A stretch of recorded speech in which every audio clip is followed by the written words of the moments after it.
अस्सलामुअलैकुम।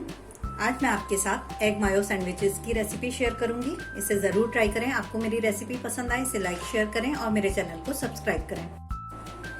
चलें बनाना शुरू करते हैं। इसके लिए मैंने लिए हैं ब्रेड स्लाइस, 2 चॉप अंडे, ये मैंने बॉईल कर लिए हैं और चॉप कर लिए हैं। हाफ कप मायोनीज ये इसमें शामिल करते हैं अंडों में।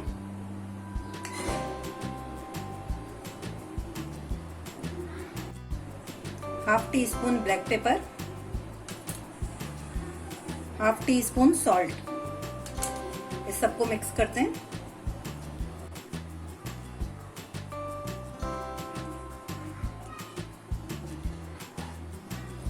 फिलिंग रेडी है।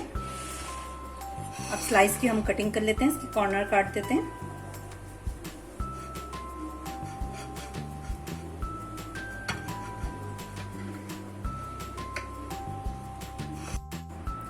स्लाइस के मैंने कॉर्नर्स काट लिए हैं और इन्हें बीच से भी इस तरीके से सैंडविच स्टाइल में काट लिया है। अब इसमें हम फिलिंग लगाते हैं।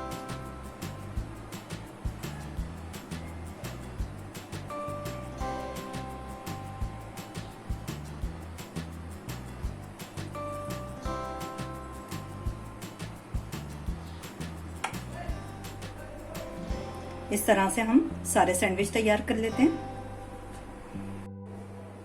एग मायो सैंडविचेस तैयार हैं, इसे ज़रूर ट्राई करें।